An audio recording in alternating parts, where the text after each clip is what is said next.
Muito bem-vindos a mais uma análise semanal com a MDR. Nesse vídeo você vai ver tudo o que precisa para planejar seu day trade, swing trade, ganhar muita grana na bolsa de valores para conquistar a sua liberdade.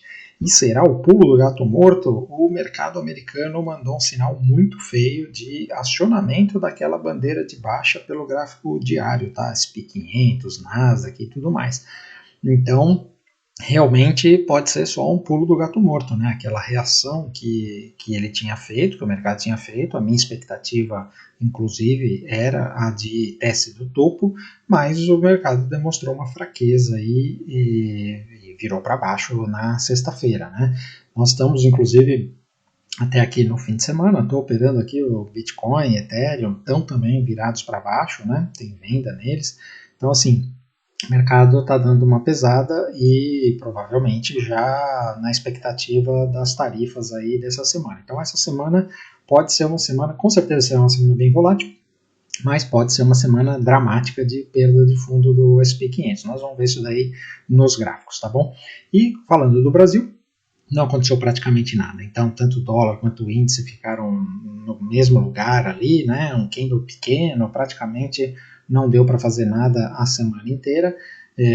Sem dúvida, tem uma expectativa de como o Brasil vai ser impactado nas tarifas, né? O Brasil tarifa demais tudo que entra aqui, né? Então, os Estados Unidos não é diferente.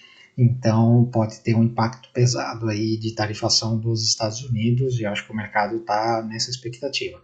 Já os juros DIs fizeram uma reação e estão ali fazendo um pivô de alta, né? Muito feio, muito ruim, mas não foi isso que afetou o índice, né? Porque se tivesse afetado, nós teríamos uma correção e na verdade esse ano aqui nós estamos com o índice para cima, né? Então o mercado não está ligando muito para os juros, pelo menos por enquanto, tá bom? Então vamos aguardar aí o que acontece essa semana para ver os próximos movimentos. Se você está chegando agora e ainda não me conhece, meu nome é Maurício de Roberto, mais conhecido como MDR. Se você curte o conteúdo já deixa o seu like, se inscreve no canal, se inscreve lá também no Instagram, @mfmundano, tem live todo dia às 8h15 da manhã. E se quiser operar junto com a gente no Método DX, tem link na descrição do vídeo. Então, turma, olhando o mapa de calor do mundo, a gente vê aqui que no mundo inteiro é um pouquinho mais vermelho do que verde, mas não foi tão dramático assim, né? Não tivemos nenhum movimento dramático. E nos Estados Unidos, o SP500 ele está muito concentrado aqui nas magníficas, né? Essa queda que ele fez. Até a Tesla fechou a semana aqui positiva, né? Mas ela na sexta-feira deu uma bela de uma devolvida, né? E o resto do mercado ficou mais ou menos sem andar, sem fazer muita coisa, então acabou caindo por conta das magníficas. As magníficas tem como, por exemplo, a Microsoft com um movimento bem feio, tá? E indo para os gráficos, nós temos já o VIX aqui essa semana fazendo uma reação, já provavelmente teremos mais um candle verde aqui, devemos voltar para o patamar do 30 essa semana com a história das tarifas, né? Os juros do mercado americano estão aqui ainda sem decidir se vai perder o fundo ou não, né? Ou seja, está indefinido, ninguém está se posicionando muito pesadamente, né? Então, nenhum mercado está fazendo assim, um movimento muito dramático. Olhando aqui a Europa, isso daqui é um bom sinal, né? Marcou um topo aqui e acionou esse 1, 2, 3, então perdeu o fundo aqui e agora temos espaço para esse negócio descer aqui aos poucos, né? Tomara que se resolva a história da guerra e aí as coisas ficam mais tranquilas para a Europa.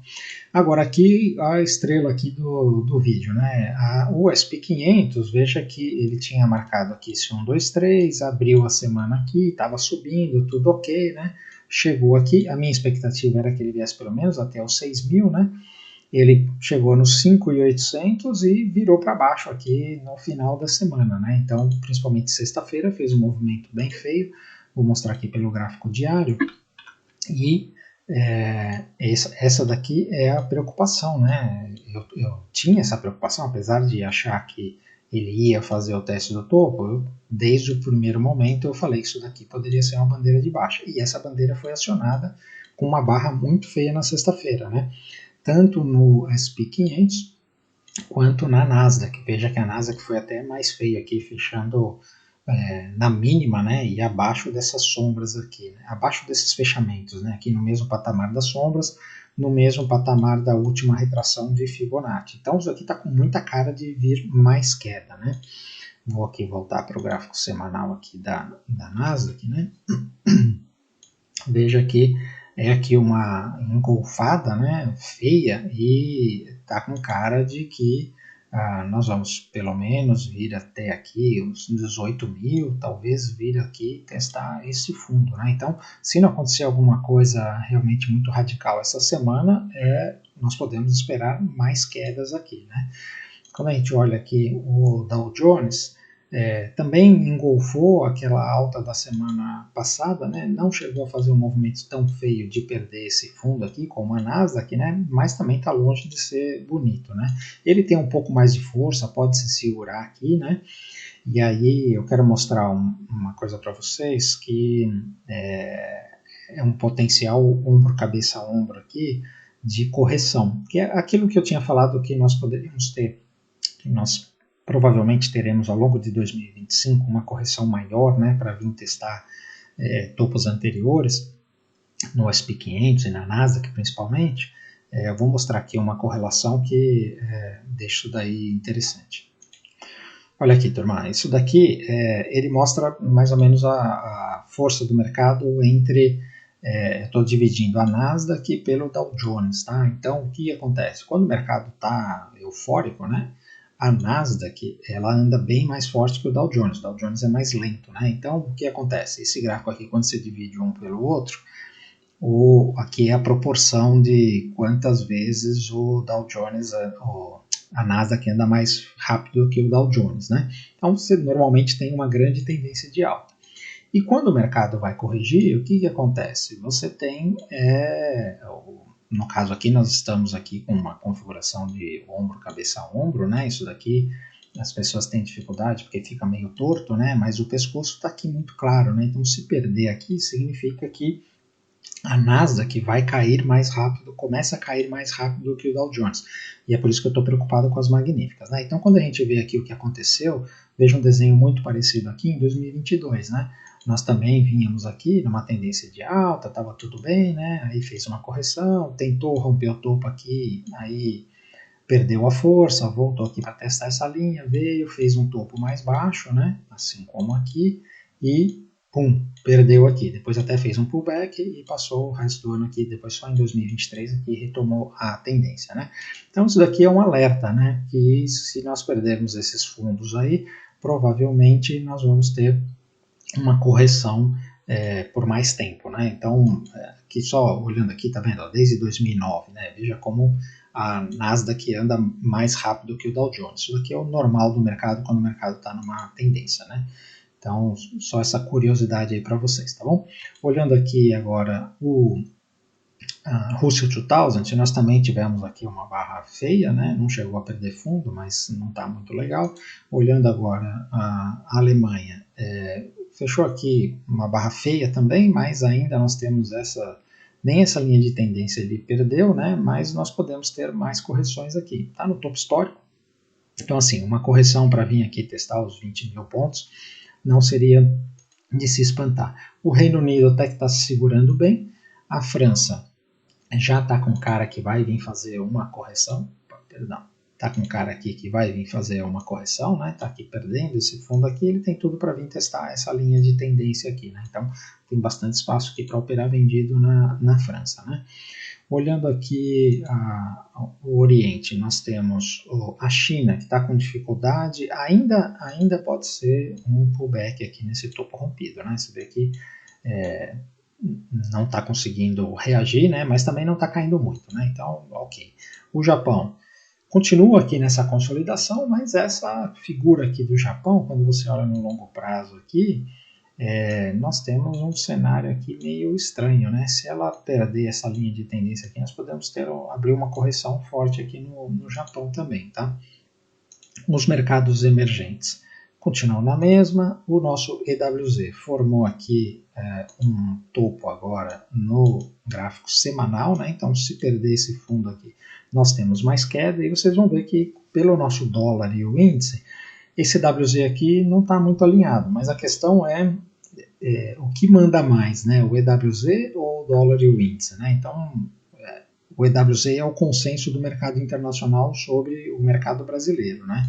Então a gente tem que ficar de olho nesse negócio aqui. Acho que se perder esse fundo aqui, o negócio pode ficar mais feio para o Brasil, né? Em termos de bolsa. Indo para as commodities, nós temos aqui o petróleo que continua reagindo, né? Como eu disse, ele deve vir aqui até os 75, talvez 77, né? Minério de ferro continua na mesma, na condicionada. O cobre, que está tentando romper o topo, ele tá indo bem, né? Mas tá sem força aqui para romper o topo agora. O ouro continua muito forte, né? Então fechou aqui nos 3.085, uma bela de uma tendência de alta, então assim, só tem compra no ouro, né? Não tem o que falar de diferente, né? Aliás, eu quero aproveitar para mandar uma mensagem aqui para vocês sobre se posicionar. Para quem ainda não está preparado para abrir uma conta no exterior, o ideal é você ter uma conta, né, nos Estados Unidos, de preferência e tal. E se você tem algum dinheiro para investir, não deixar tudo no Brasil, né? Eu recomendo sempre o dinheiro que você pode investir para longo prazo tem que ser tudo fora, né? Tudo em dólar, em euro ou moedas fortes, né? Então, o que eu queria mostrar para vocês aqui é que vocês têm alternativas de fazer isso daí, mesmo se não estiver preparado ainda para abrir a conta no exterior. Mesmo no Brasil, você tem alternativas para fazer esse tipo de investimento, se proteger da desvalorização do real, né?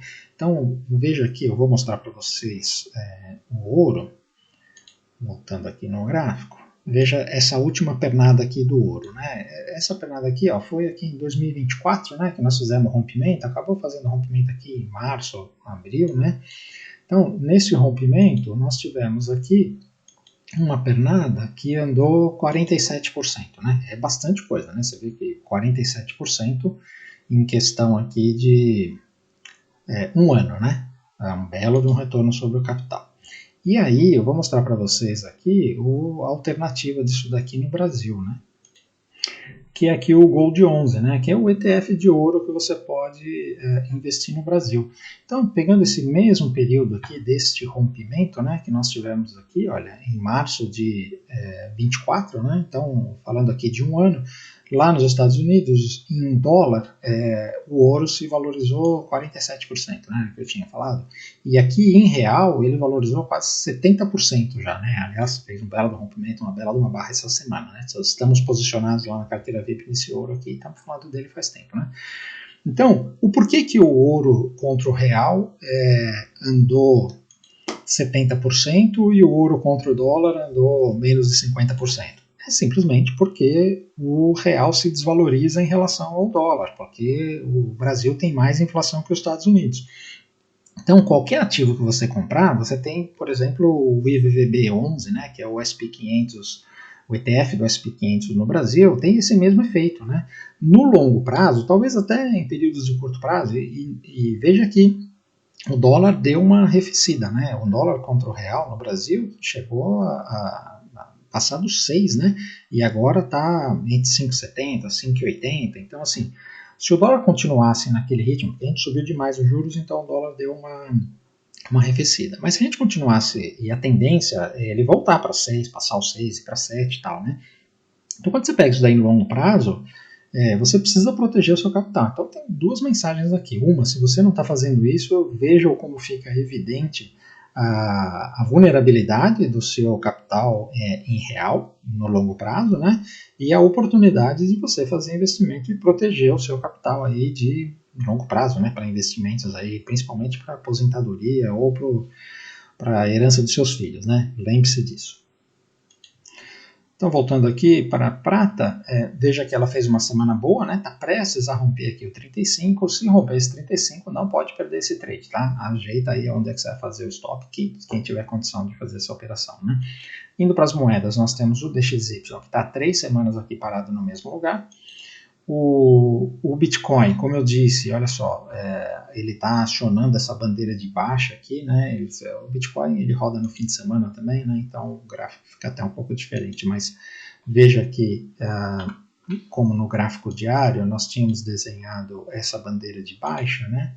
E ele acionou aqui ontem, né? Por isso que eu falei aqui que eu vendi aqui nesse acionamento, né? Agora ela está dando essa pensada aqui, deve fazer um pullback e tal, e continuar para baixo, né? Então, o Bitcoin, ele provavelmente vai dar uma oportunidade aqui, né? Seria legal ele aproveitar essa volatilidade para fazer essa correção e aí nós conseguimos comprar ele num momento mais interessante, né? E o Ethereum está mais pesado, né? Na verdade, eu vendi mais Ethereum do que Bitcoin, exatamente porque o Ethereum está quase fazendo o pivô de baixa aqui, né? Veja que ele já na sexta-feira já caiu e sábado também, hoje está meio parado aqui, mas se ele fizer esse pivô de baixa aqui, ele abre as portas e eu estou com o alvo dessa venda aqui na região do... Meu alvo é 1.100, né? Para não deixar aqui chegar no 1.000, né? Porque às vezes chega aqui tem volatilidade e tal, mas ele perdeu esse canal aqui, né? E aí tecnicamente falando, né? Nós temos essa projeção aqui que tem toda essa consolidação aqui. Quando ele fez esse pivô de baixa, né? Então ele projeta esse negócio aqui para baixo. Então por isso que o meu alvo está aqui embaixo, tá bom?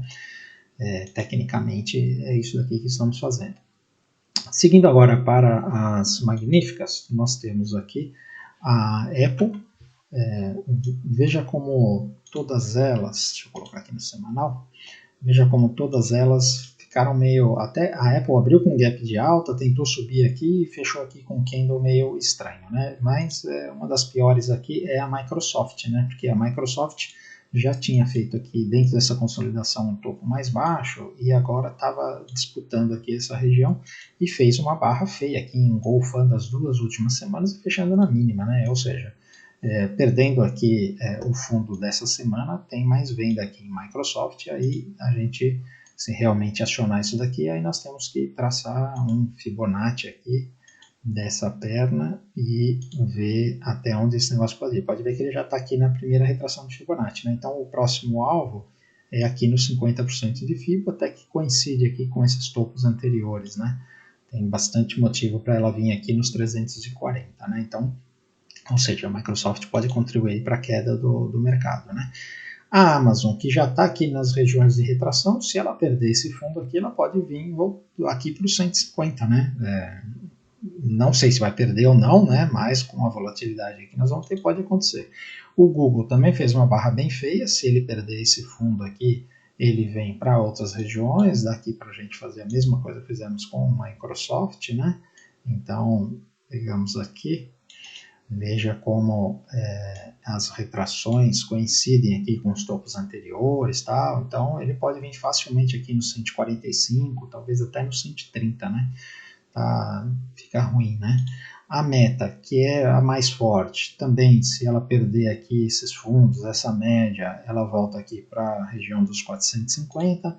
A Netflix, se por um acaso confirmar esse topo mais baixo, fizer pivô de baixa, perder essa linha aqui, ainda tem muita coisa a fazer, a Netflix está mais forte, né? Diferente da Microsoft, né? A Tesla, veja que a Tesla abriu aqui com um gapão de alta, né? Até andou, não sei o que, e aí voltou, né? Então a Tesla está inoperável agora, né? Não dá para saber o que esse ativo vai fazer.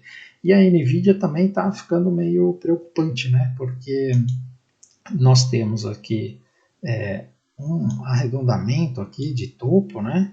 E agora, se ela perder esse fundo aqui, eu sei aqui, obviamente, o primeiro lugar de suporte é aqui, né? Mas se ela perder esse fundo aqui, ela começa a abrir, tá vendo? Trabalhando aqui abaixo da média de 50, começa a virar para baixo, começa a fazer um movimento parecido com a Microsoft, né?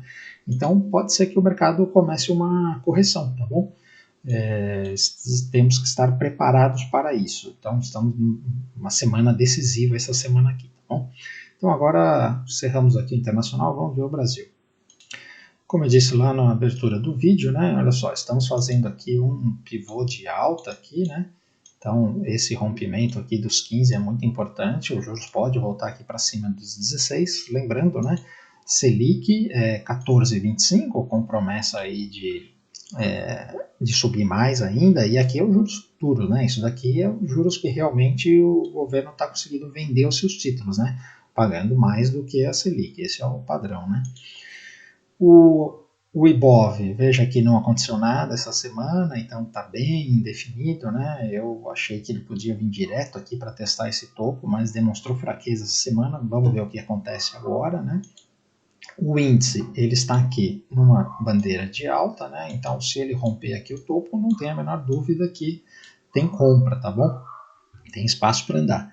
Agora, se ele perder o fundo aqui e começar a ramelar, significa que nós podemos ficar mais tempo, né? Ele pode voltar aqui, testar esse fundo, essa linha de tendência e tal, e aí vai ser mais chato de operar, tá? Então temos que olhar aí durante a semana para ver o que acontece, tá? Não perca aí as análises de abertura de mercado todo dia. O dólar, veja que aqui tem uma divergência aqui de fundo, né? Ele está fazendo aqui 1, 2, 3, se romper aqui os 5.800, tem compra nesse dólar, tá bom? Eu sei que, apesar o juros está alto e tudo mais, né? Mas essa configuração aqui do dólar, ela falha pouco, né? Então, a gente vê aqui, olha aqui o IFR está um pouquinho mais alto aqui, o fundo aqui mais baixo, né? Então, aqui tem 1, 2, 3, a tendência aqui macro é de alta, tem uma linha de tendência, então assim, tem muitos motivos para dar compra no dólar essa semana, então vamos ficar atento aqui aos tempos gráficos mais curtos, né? Então vamos olhar aqui o diário, veja aqui que o diário você já tem essa configuração aqui de fundo mais alto, fizer um pivô aqui, abre espaço para voltar aqui para os 5.900, muito fácil, tá? E aí os 60 minutos, temos aqui um stop mais barato, né? Então rompendo aqui, dá para colocar o stop aqui embaixo, né? Indo para as small caps, parecido com o índice, né? Não conseguiu subir aqui. Se por um acaso ela começar a perder esse fundo aqui, as small caps podemos ter correção essa semana, tá bom? Vamos ver aqui os setores como é que estão. Começando aqui pelo setor financeiro, veja que está igual o Ibov, né? Tinha tudo para vir testar topo, deu uma parada no meio do caminho. O setor de materiais básicos, feio, né? Fazendo aqui um topo mais baixo, se perdeu o fundo aqui, voltamos a ter venda. O setor de utilidades, que é o mais forte, parou para pensar e pode ficar aqui por mais tempo. O setor industrial também, uma barra estranha aqui, né? Ele tinha feito aqui o pivô de alta e agora vamos para isso aqui ser um pullback e ele continuar subindo, né? Mas não estou muito otimista não. O setor imobiliário não aconteceu nada. Esses setores aqui, tanto imobiliário quanto de consumo, eles até têm alguma reação por causa das benevolências aí do governo, né? O empréstimo do Lula, blá blá blá, é nessa linha, e não que o empréstimo do Lula vai ajudar nisso daqui. Até o do consumo até ajuda, né? Imobiliário não. Mas é que a direção é de que o Lula vai fazer, o governo vai fazer mais bondades aí em termos de crédito subsidiado e tudo mais. Essa é a tendência, é isso que o mercado está precificando, tá bom? Indo agora para os principais papéis, nós temos aqui o Itaú, que está no topo histórico e fez um candle feio, ele deve ficar aqui por mais tempo, né? Não deve romper ainda não. O Bradesco demonstrou força, mas deixou uma sombra aqui, pode dar compra essa semana, tá? Mas está meio isolado do resto dos outros ativos, né? A Sambi também pode dar compra, mas olha, deixou uma sombra grande aqui, né? Temos que olhar os tempos gráficos mais curtos. O Banco do Brasil está prestes a romper, e aí se romper aqui tem compra, né? A Vale tem essa tendência de baixa aqui, não dá para saber o que a Vale vai fazer. A Petrobras, ela segue na sua tendência de alta, então teve uma semana aqui positiva ainda, né? E nós podemos ter continuidade de alta aqui na Petro, tá? O setor de petróleo está indo bem aqui, não só a Petro, como as outras também. A B3, depois desse movimento aqui de notícia, né, foi por causa lá do processo que ela ganhou, ela ficou meio difícil de operar, mas eu vou te dizer, eu acho que ela pode fazer um negócio parecido com esse daqui, tá? Se ela começar a cair aqui, tem venda nessa B3 aqui durante a semana, vamos ficar de olho nela, tá bom? A VEG fez um movimento feio, né? Então ela tinha deixado aqui 1, 2, 3, então tinha uma compra aqui e aí não foi acionado e agora fez uma barra feia aqui, então tá com cara de que vai corrigir mais, VEG que é um ativo forte, né? E a Magalu ainda aqui começando a derivar, né? Nessa região dos R$10 e tal, se ela virar para baixo tem venda, acho que ela está muito ancorada na expectativa aí de crédito, né? Indo para as commodities, para finalizar, nós tivemos o milho que fez aqui uma barra de baixa, né? Então estávamos comprando aqui, para quem entendeu, stop gain ou stop, depende de onde você comprou, né? Agora está fazendo um pullback. Ele aqui, enquanto ele estiver acima dos 70, tá tudo ok para uma nova compra, tá bom? Então a gente tem que ficar de olho nisso daqui, tá bom? Não tem problema nenhum. O boi também, olha só, semana passada tinha colocado aqui o chifre para fora, né? Essa semana aqui fez um inside candle, isso daqui nada mais é do que uma consolidação no diário. Então, para quem quiser comprar, tem compra aqui acima dos 325, com stop aqui, com alvo aqui nos 350, né? Um trade interessante. A soja continua no mesmo lugar, não tem nada para fazer, e o café, que estava reagindo, né? Essa semana aqui fez uma semana feia. Parece que o café vai ficar mais tempo por aqui, tá bom? Então tem que esperar agora ele realmente retomar a sua alta, né? Veja que ele não fez um negócio legal, né? Ele tinha feito isso daqui, então a partir daqui deveria andar e agora voltou um pouco, né? Então realmente precisa esperar ele romper aqui esse topo para a gente voltar a comprar café, tá bom? Então, turma, era isso aí que eu queria falar. Espero ter ajudado. Se você curtiu o conteúdo, por favor, antes de ir embora, deixe seu like. Se ainda não é inscrito, considere se inscrever no canal. Se inscreve lá também no Instagram MFModé. E é onde tem live todo dia às 8h15 da manhã. Se quiser operar com a gente no método DX, tem link na descrição do vídeo.